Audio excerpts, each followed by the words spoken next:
this far. I don't mean to say there weren't good times. Hayden Carruth.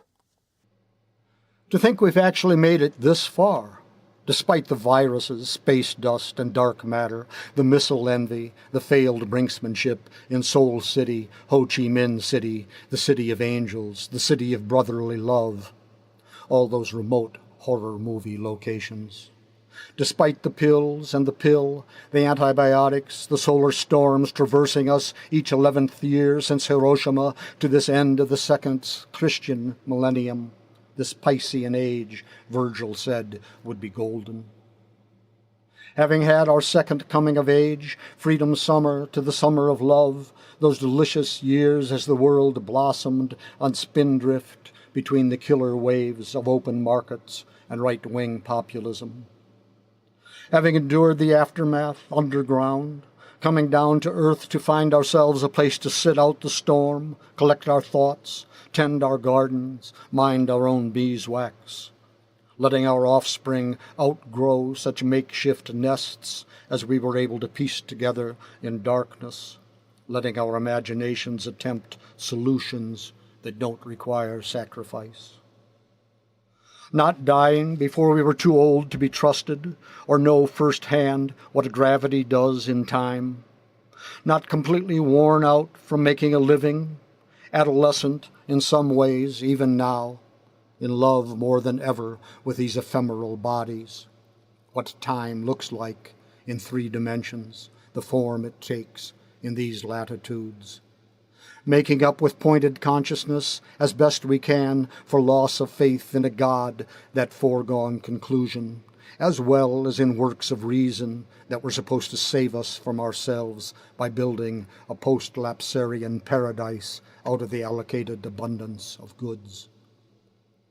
Nervous as never before about the failure of vital organs, kidneys, heart, brain, Congress, Supreme Court, presidency, the rising cancer and morbidity rates, the inner workings at ward and precinct levels. But passing our Saturn returns, our 7 times 7 in a breeze. Passing 55, the year they raised the limit again. Passing gas more than ever, but here, weathering the unending death throes of romanticism. The days and nights when rage was all the rage, the dying from sex instead of just for it. The worldwide jump in U.S. arms sales since the walls came down Berlin to Soweto, the gales of free market democracy bringing Bretton Woods to Suriname, leaving where the cold warriors had been, a gap the righteous right was only too happy to fill.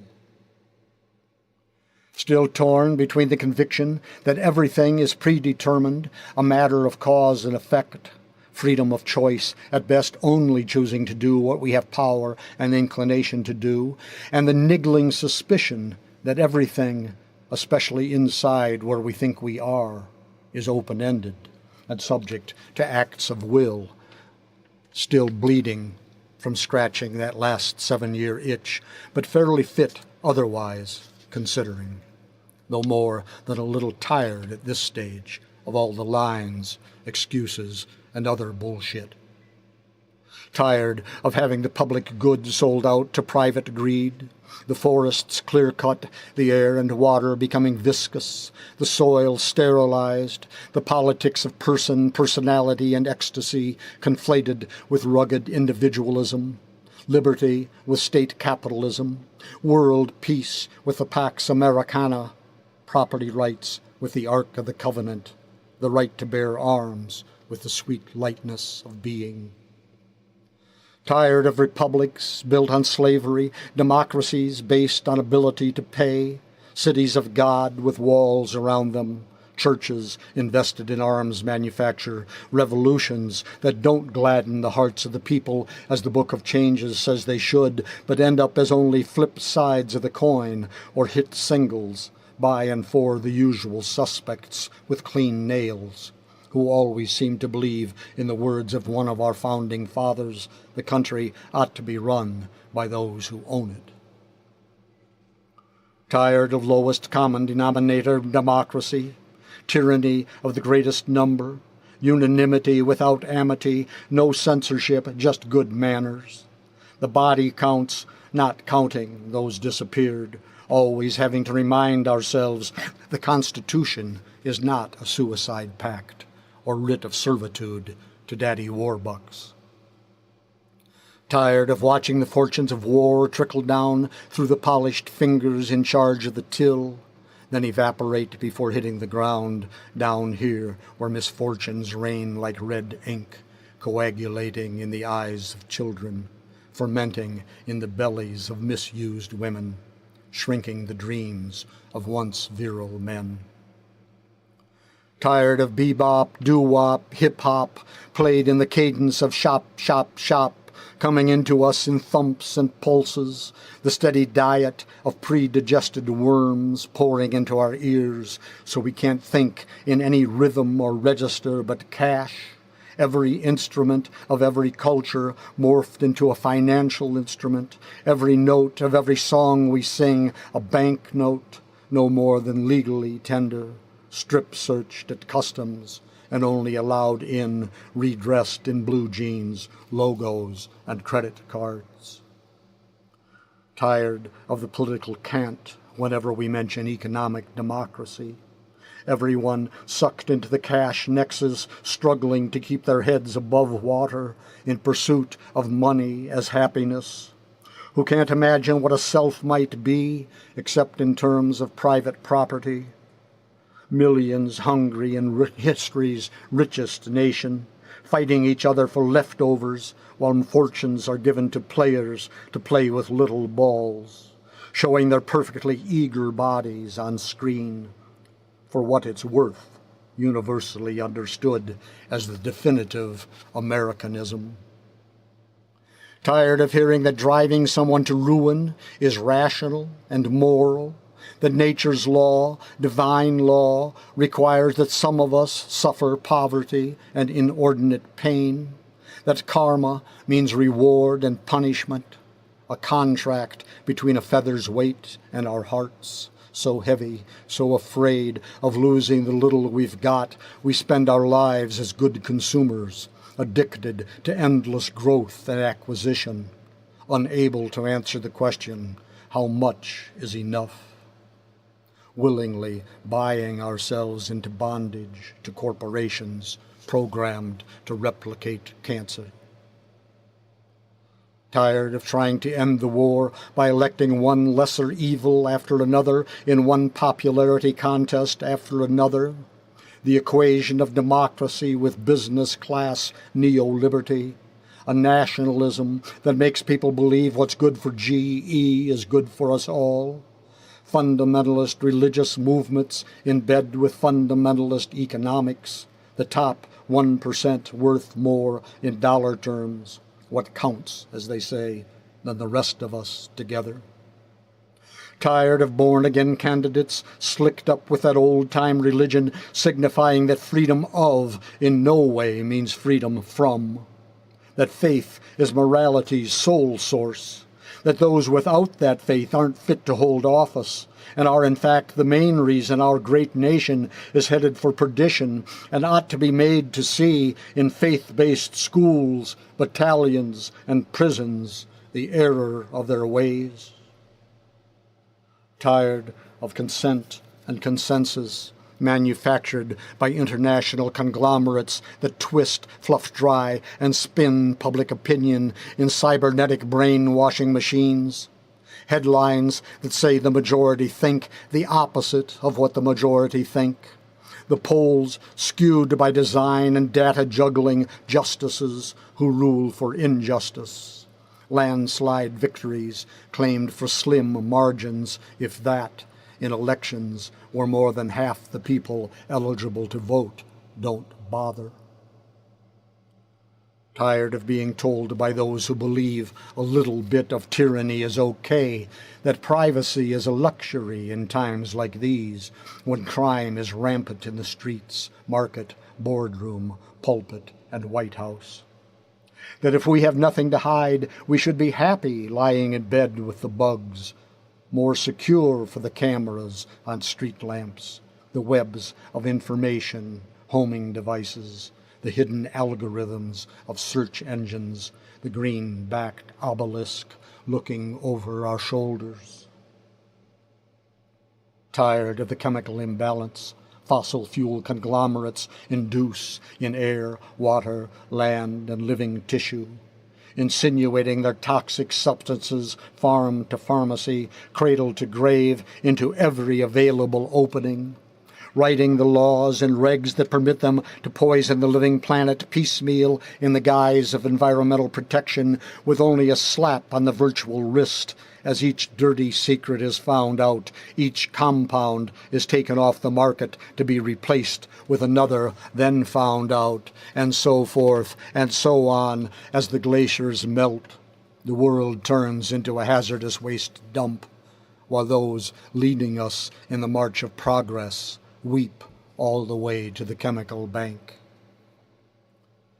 Tired of genocide, ecocide, suicide, king of the mountain and queen bee, mistaking technological and financial for moral, social, legal, and lately even genetic superiority,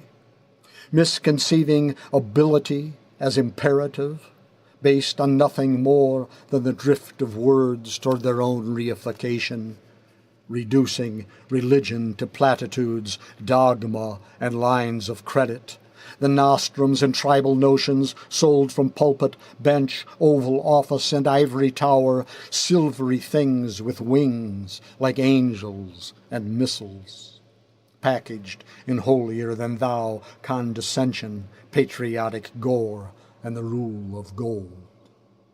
Liberty narrowed down to product choice, equality put off till the danse macabre, fraternity an undergraduate pledge, big money and dollar-sign minds controlling the triple threat of schools, media, work, the tiger biting its own tail become Saint Economy, Ouroboros, Mater Magna, and Pater Familias rolled into one big enchilada on our merry-go-round altar to what passes for sound reason. Tired of all the mystical mumbo-jumbo, crackpot theories and haywire revelations propounded in the wake of each of our lost generations and failed revolutions, by backlot philosophers, barroom prophets, drugstore geniuses, and self-help hucksters, the specialists in public righteousness, the psychedelic snake oil salesmen recycling the greatest stories ever told, trying of all things to talk us into it. Transcendence, ghosts in the machine, unification by analogy, salvation by prefigured imagination, love by subscription, and pie in the sky when you die. Desire and fear turning ignorance into mystery, mystery into divinity, divinity into reputed immortality. The fossil record devolved to diluvial silt, deposited by the sick notion of sin. Tired of the serial goddess model, this theater of cruelty and farce, the knotted string of beggar and fisher kings, the game show winners celebrated each spring, toasted all summer, plowed under after each harvest, bearing their brother's blood and father's guilt, twined like ivy and snakes around their arms, served up the following fall as object lessons for Our Lady of Perpetual Orgasm. Tired of the I am that I am version,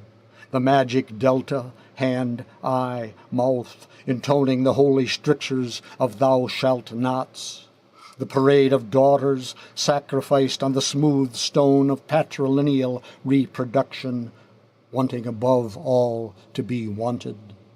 or cast in the runway treadmill fashion, sex upstaged by sexuality, disporting themselves in various modes of undress, their love lives self-censored simulcasts, digitally enhanced for viewing pleasure, or turned into sexless workers for hire and hive, their labor a red mark in a 2-column ledger, a hymn to piety and drudgery, so he can be on top of it and her, as if Lilith weren't here from the first. Tired of love that isn't allegiance, a sacrament of mind, body, heart, each becoming oneself in another, loving enough to let each other be whatever we need to be free, a gift, not a token of exchange, pay on demand, obedience, or rip-off numbers game, circus act perverted into abortive productions in a ring that doesn't liberate, but binds in fear and abject codependence. Marriage as rape and mutual assured destruction, sexual politics, a state of affairs, big brother and big nurse in our bedrooms, enforcing the law of diminishing returns. Tired of poems about poetry and poets, ink blot exercises and gut spilling in spurts of breath all over the page, phrase makers egging each other on with in-jokes and arcane innuendos, the more petit of postmodern insight propped up for viewing in the Lebensraum, the inner dialogue of logos and eros espressoed into stand-up comedy, community as a literary conceit, pursuit of novelty as a way to get out of thinking through the given, titillation and shock aping those arts generated closer to the heart, as if concocting bizarre metaphors were a kind of self-creation, allowing the dying animal at the moment of death to die satisfied, knowing what it had done. Tired of the thickening line, the coarsening of civic idiom from butter wouldn't melt to gutter mouth. Freedom of expression abstracted into the blob that ate the city of angels, fun and games into the city and death of art, furniture, rearrangements, a face-saving for nothing to say, but look how sincere I am. Extravagant metaphors, expedient motives, florid and fluorescent graffiti figures, outrageous caricatures, grotesqueries, this month's personality disorder, overestimating the ordinary, promoting the ugly as beautiful, the garish, loud, and trashy as radical chic, a mishmash of tripe and clutter as profound. Superlatives and surreal juxtapositions, inane and pathetic images, disjointed broken field running, obligatory symbolism, supreme fictions of houses, of cards we willingly enter, sales pitches of any frequency, snow jobs of any kind, obfuscations, deliberate misdirection, and outright lies. Each life is too short, and all our lives together still more too short, to hoard or falsify any information, to block any course of inquiry that might be to the point or otherwise useful. Tired of trying to figure out the meaning of meaning, the difference of difference, being qua being, the in itself and for itself, this in terms of that, you in terms of me, and vice versa. Sympathetic to the instinctual search for things in themselves, the essence of being at home with ourselves, at one with ourselves, having the time of our lives this time, but not forgetting the suffering words can bring, the pain and humiliation that come from thinking of things as ideas, ideas as things, real flesh and blood people as characters, personifications, allegorical figures, categories in some double-blind scheme, mere statistics, examples of something else. Tired of infinitive expectations, to know, to understand, to have, to hold, the putting off into the subjunctive at best, the ablative absolute at worst, all we could possibly want in our reflex for instant gratification here where we are now, infinity and eternity getting lost in one another at this intersection where metaphor and fact cross each other while all the traffic lights are flashing all their colors at once? Tired of incremental strategies that lock step into Zeno's paradox, leaving the poor poor, the hungry hungry, binding the feet tighter and tighter, leaps become impossible, the promised land unwon, longing unrequited forever, landfall never made where love might take root. Tired of being enthralled to the ruling eye, the mess and clutter of life as lived, edited only by turns of the head or shutting of lids, sight without insight, wit absent that agonbite of inwit our ancestors in crime charged us with,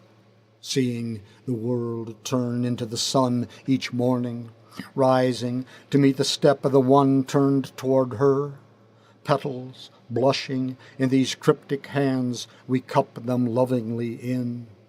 even knowing the slightest touch will bruise the perfect cast of their unfolding complexion. Overeducated,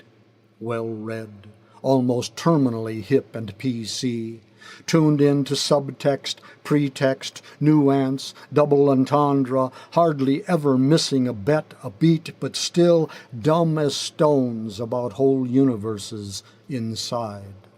still at a loss about who we are, what this is, where we are, what we're doing, ought to be, and might be doing here, what our work together here is, how to open the heart without so much hurt, why Venus still finds us in the dark, whose horse that was that ate the blue rose of Sharon, where Sylvia is, and what comes next.